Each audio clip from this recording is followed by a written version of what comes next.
All right, settle down. We're back inside. I know. The weather doesn't cooperate. We get out when we can. I'm aware this is a pretty boring series where I talk about wrestling in very boring terms, like stories, like story arcs, and definitions. So I know that the last thing you want to hear about is the basics of human psychology or the basics of business and how it manages in contract terminology. I get it. I do get it. And all the fun episodes come after this one. This is the last boring episode, I promise. But in order for us to power through it, I want to give you a nugget. I want to show you how what we're about to talk about can be applied to stuff we already know and tell you what really killed WCW. You need the soy face. It's what moves YouTube thumbnails. It's just they were never profitable. That's it. At the end of the day, every year, Eric Bischoff had to have a conversation with his higher-ups about where all their money was going, because Turner was giving him millions and millions of dollars and drawing huge ratings and filling stadiums, and they could not give money back to the Turner Broadcasting. And they couldn't even it out with the other areas of profitability. They couldn't find room in the budget to have the albatross that was WCW around their neck. It wasn't drawing more eyes to the rest of their catalog in a way that offset its costs. So they shit-canned it. I think it died because you should not be asking wrestlers how to run a business. If they knew how to do that, they wouldn't be wrestling. They'd be running a business. There are straight up, I mean this with as much respect and love as I possibly can in my heart, 2 active roster wrestlers today that probably could build a wrestling company from the ground up. Cody Rhodes and CM Punk. Both of them worked for AEW, and they both left. I wonder why. I'm Professor Wrestling, and today we're going to fix AEW's pay and contracts. I know you don't want to talk about contracts. I know I don't want to talk about contracts. I know the last thing you want to hear is contracts. But check this out. We're going to use contract terms to trick people. That's right. We're going to build a fucking contract that tricks our locker room into acting the way we want and fixes every toxic fucking performer problem that wrestlers have in one fell swoop. You don't believe me? Well, buckle the fuck in, buddy, because you're going to learn a lot about business, finance, and scalability. I'm Professor Wrestling. It's time to teach. So our contract breaks down into 3 core parts: base compensation, bonus structure, termination clauses. The contract, the whole thing, is going to be available as a doc in the description of this video. If you run a small indie show and you have a roster of local guys, you can scale this down and delete clauses until it fits what works for you. But I recommend that you keep the rough framework, because as we explain the psychology of this, I can show you how it can be valuable to keep guys around. So what are we trying to accomplish with this? We're trying to build a contract that builds loyalty to the brand above all else, that keeps them in line and builds a constructive locker room where they're going to want to put the business over themselves. That is what we're trying to trick people into doing. It's not that hard either.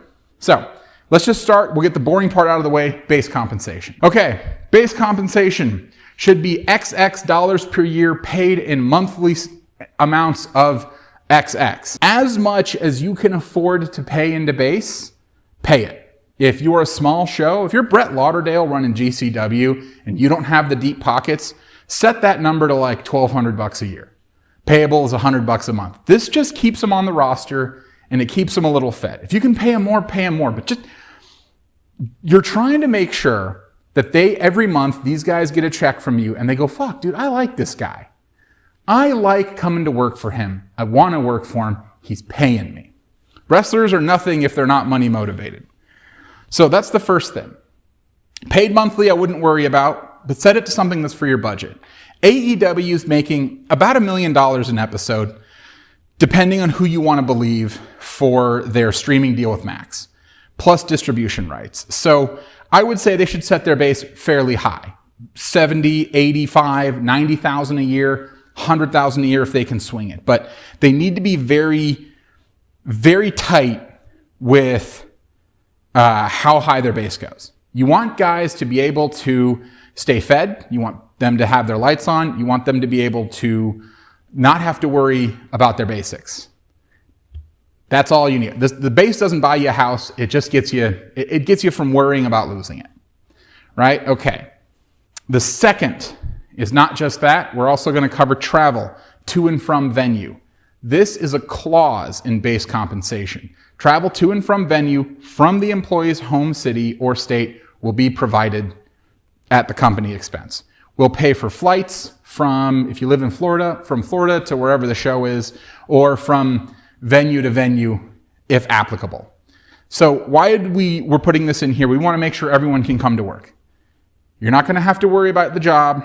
You can come to work. You're not going to have to figure out travel. We're going to get that provided. The reason we're doing this is we're trying to leash them. If I tell them, hey, if you're in Japan, I'm not going to fly you fucking back from Tokyo. You got to get to North Carolina and then I'll fly you out because that's in the contract. They're going to be hesitant to leave North Carolina because travel goes from something that you cover to something they have to manage. And maybe they don't want the fucking smoke of having to coordinate all their flights right. Maybe they're like, just stay at home.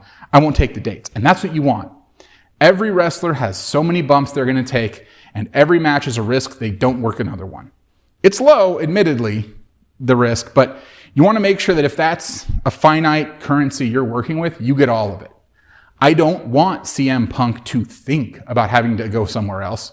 I want him to work all of those matches at my business where he's going to fuck his back up for me. Now, it's important too in our base, if you can afford it, a comp plan. We're talking health, medical, dental, 401ks, taxes. Make them employees. Take all the headache out of this. Make all of it gone. If we can get health insurance, get them health insurance. I'd contact Stuntman's Union to try to work that out. But you want these people to be as taken care of as you can. And if all of this travel expense and comp plan comes out of your budget for them, lower that base. Drop that shit to $12,000 a year, $24,000 a year, pay them $1,000 a month. Again, we're trying to engender loyalty to the brand, so we're going to give them a lot up front. Say, hey, we're going to invest all this in you. Carte blanche, no questions asked. But we also don't want you to come to work ratty with shit costumes and bad jeans because, as we discussed before, we're making a TV show. And every TV show, hair and wardrobe are a budget. So in wrestling, where people have more control over their characters, let's go ahead and we're going to give them a wardrobe reimbursement. So wardrobe reimbursed for X dollars per time period, right? So we'll say this is an AEW talent roster contract, $2,000 a month. And that's for wardrobe reimbursement. You're going to have to show receipts. You're going to have to ask for the money. But you could find your own tailor, step your own designs, work with cosplayers, build your suit that works for you, and never have to worry about it. Because when you step out on that ramp and your music hits, I want the crowd to fucking lose it. Because that's how I get more ratings, more money, and how I get you more paid. We're going to talk about that a little bit more later. But in order to do that, I need to make sure you look great. So I want all the guys to get fair wardrobe comps. Again, low base, high bennies. Give as many benefits as you can, as little base as possible. Because what you're trying to build is a lucrative baseline that they don't want to give up. You want to keep them loyal to your company, so you build a contract that gives them a lot of things they don't want to lose. These are called sticky in other terms. It's called a sticky situation. That's that. You want the idea of losing this to be an inconvenience. So to note for promoters, as much benefits as you can afford and compromise your base where applicable. Part 2, bonus structure. Marks, smarks, heels, faces. Are you ready? This is it. This is the clause that changes everything. This is the secret sauce that builds a constructive locker room. This will get you more brand loyalty. This will get you more guys on board. And it'll make your company more money. But you have to follow it as right as I can. So here's how it works. After show production costs or distribution rights, which is what calculates out your base, 70% of all revenue lines, net profits, are split evenly between all members of this promotion, in this case AEW, that are on roster contracts. So AEW is getting paid to distribute their show on streaming services. So the cost of doing that is their back end. That covers the people that work at AEW. It covers the graphic designers. It covers customer service. It covers refs. It covers all that shit because they're not roster. It just covers dudes. Ring agents, the site doctor, taxes, fees, all that bullshit. That's what it covers. Okay? So it only covers base. But if we run it like a TV show and we say, okay, every week Collision has $1 million to play with, well, let's spend that on the show. And then everything else that show makes, every house gate, every pay-per-view buy, every merch sale, every video game download, every fan club renewal, every live stream, every super chat Q&A, every fucking brand sponsorship deal, 70% of that split equally amongst everybody on a roster contract. Why are we doing this? Because if everyone's getting the same share of the bonus pool, then they're all incentivized to make sure that that number is as big as it can be. So if we have a low base, but a high bonus pool, right? Then our workers are incentivized to start saying things you've never heard locker rooms say before. Like, hey man, this guy's getting hot. We got to push him. Dude, I think this is real money. We should do it. Hey, I got to lose the title. When I go out there, I'm not really going over.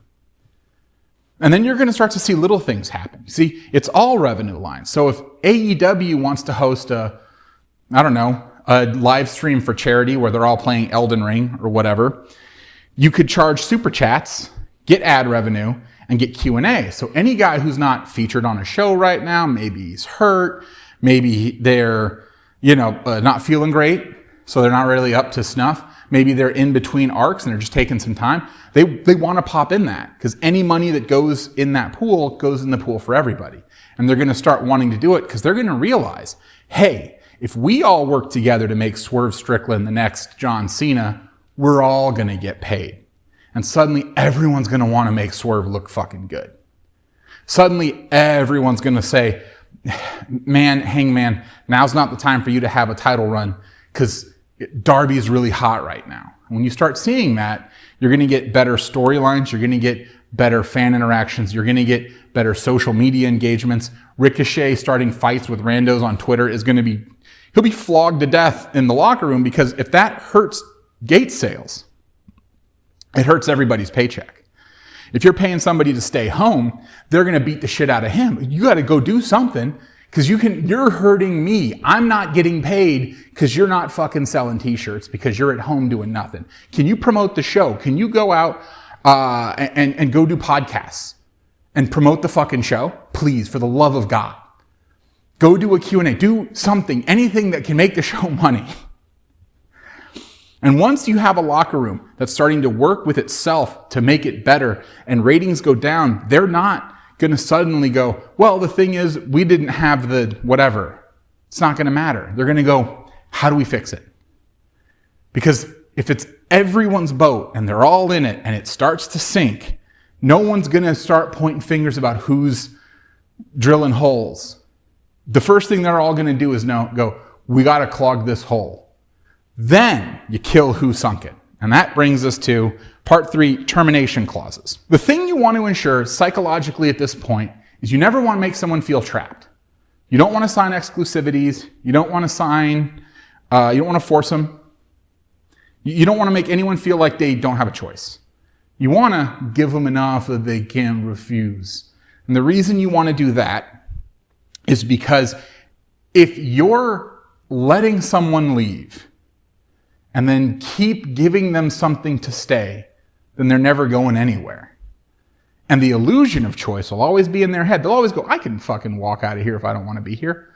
But if they keep sticking around, then you've got them. And that's all that really matters. So, first things first, termination clauses.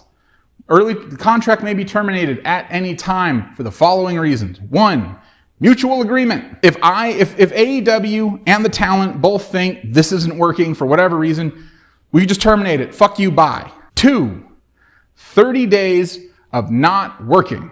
Now, this can be extended for leave of absence, maybe granted if mutually agreed. But what we're trying to do is make sure that they're incentivized to do stuff. Now, work can be defined as any internal profit-generating venture for AEW or source of production assistance. If you blew your foot out, but you can still agent matches, that's working, you know?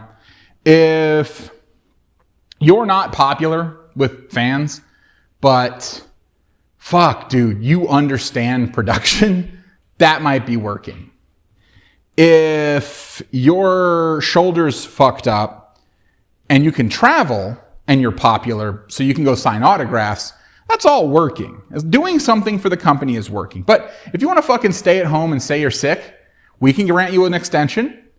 Like AEW can do that. But if you just don't want to put anyone over because you're a fuckhead, then your contract can run out in 30 days and you can eat shit. If you don't want to be at AEW, you don't fucking have to be at AEW. Go do whatever you want. 30 days, your contract dies on its own. And this means that they have to renegotiate another contract or come back and ask for another roster. If they want to be a flaky piece of shit, let them flake off. Because there's the third term, which is a 60% roster vote.